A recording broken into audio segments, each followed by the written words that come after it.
No so crazy as you look. I told you, I'm a man of my word. What do you do with all your money?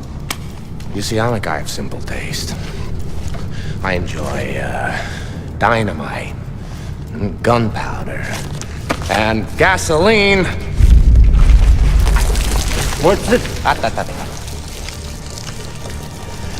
And you know the thing that they have in common? They're cheap. Said you were a man of your word. Oh, I am. I'm only burning my half.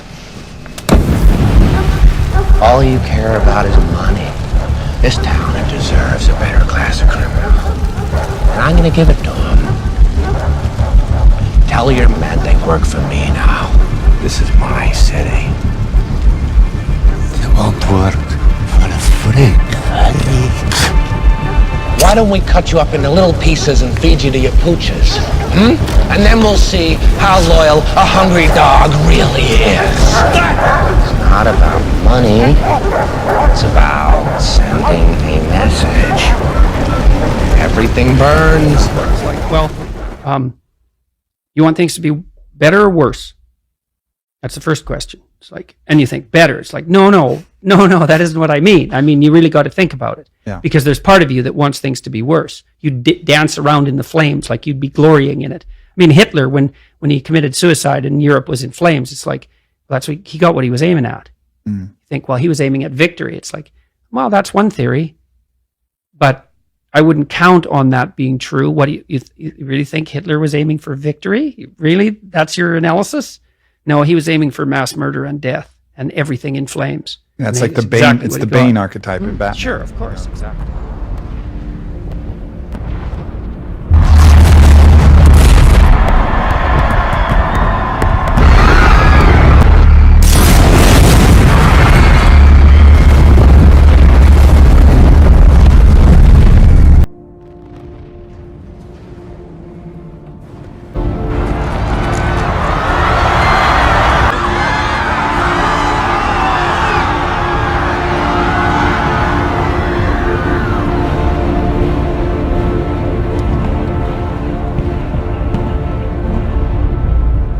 Gotham! Take control! Exactly. Just Or wanted to see everything Joker, even burn. better. Or, yeah, all of He those. was, and who knows if that killed Heath Ledger? Right. Because I mean, he Accessing that force. Oh, yeah, That's he like the played that utter pretty rough, extreme man. force of chaos. Yeah.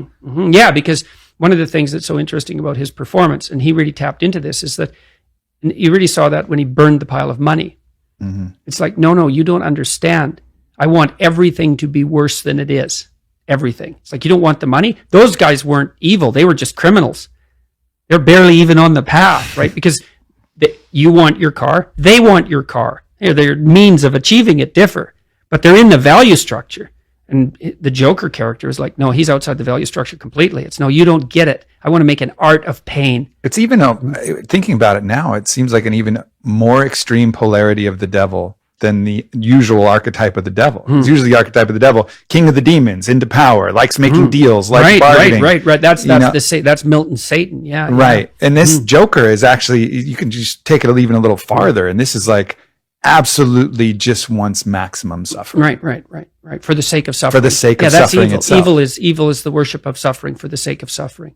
Yeah. And Ledger played that out quite nicely in that role. It was quite brilliant. It really. was. Yeah, it really was. And it's really, Yeah, it was really something calibrating that side. And I think it's good to see those archetypes and then calibrate.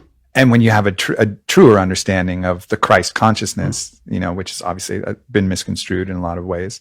And then you have these two anchors on either side and you get to understand, all right, here's the spectrum, and I think that's helpful for like orienting ourselves. Well, that's why people are so, at least part of the reason why people are so enamored of bad guys.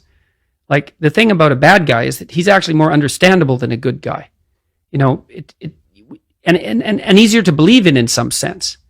You can really believe in the existence of a bad guy. And that's a good guidepost, because if the guy that you believe in is actually bad, then that's an indication that there's such a thing as good. It's just the opposite of that. Now, what the opposite of the Joker is not so easy, because it's not Batman. Right? No. No, and Batman knows it. And Batman's that's a part. mixed That's You want to kill me? I don't want to kill you. What would I do without you? Go back to ripping off mob dealers? No. No, you complete me. You're garbage who kills for money. Don't talk like one of them. You're not. Even if you'd like to be. To them, you're just a freak. Like me. They need you right now. But when they don't, they'll cast you out. Like a leper. You see, their morals, their code. It's a bad joke. Dropped at the first sign of trouble. They're only as good as the world allows them to be. I'll show you. When the chips are down, these civilized people, they'll eat each other. And that's actually part of the complexity of that interaction in that particular movie is the Joker knows that Batman's not his opposite. He's not the Joker. He's not the devil incarnate. He's actually a good man, but he's no Christ. Right. And so the Joker's constantly reeling him in, says, you're more like me than you think. It's like, yeah, and there's no doubt about that. Mm-hmm. So then what's the opposite of suffering for suffering's sake? Well, love for love's sake. Well, I guess it's something like that, yeah. You see that in the Sermon on the Mount, too. I mean, as far as I can tell, the basic message of the Sermon on the Mount is something like, assume that being is good and that your role is to further that good, and that the most appropriate way to do that is to tell the truth and concentrate on the day. It's something like that. Mm. And that strikes me as, extraordinarily wise. It's like set your sights. Tell the truth, tell love. Tell the truth. And I love using those words interchangeably, truth and love, because I don't think you can be in love with someone without being in truth with them. Right. I don't think you can be in truth with someone without expressing that love. That's why when people use that analogy about, oh, your dress is ugly.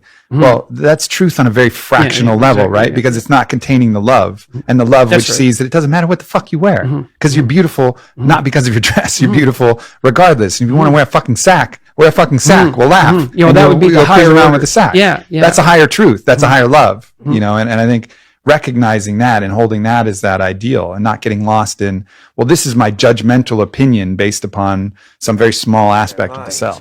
This city just showed you that it's full of people ready to believe in good. Until their spirit breaks completely. It wasn't hard. See, madness, as you know, is like gravity. All it takes is a little push. What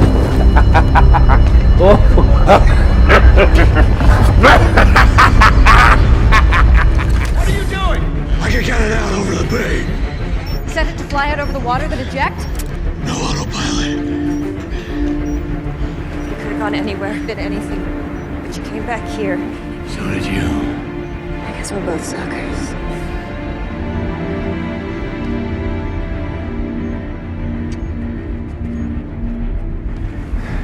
I never cared who you were. And you were right. But shouldn't the people know the hero who saved them? A hero can be anyone. Even a man doing something as simple and reassuring as putting a coat around a young boy's shoulders to let him know the world hadn't ended.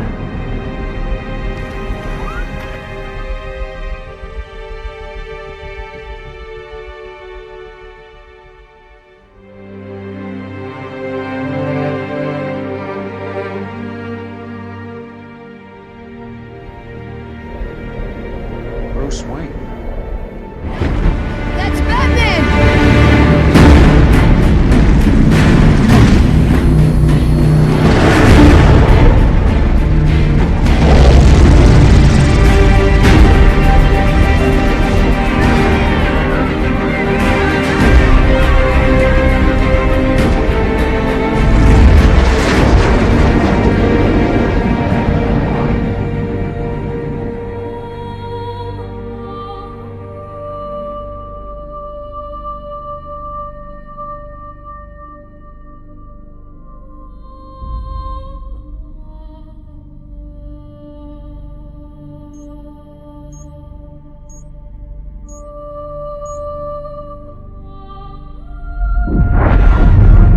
That's detonation.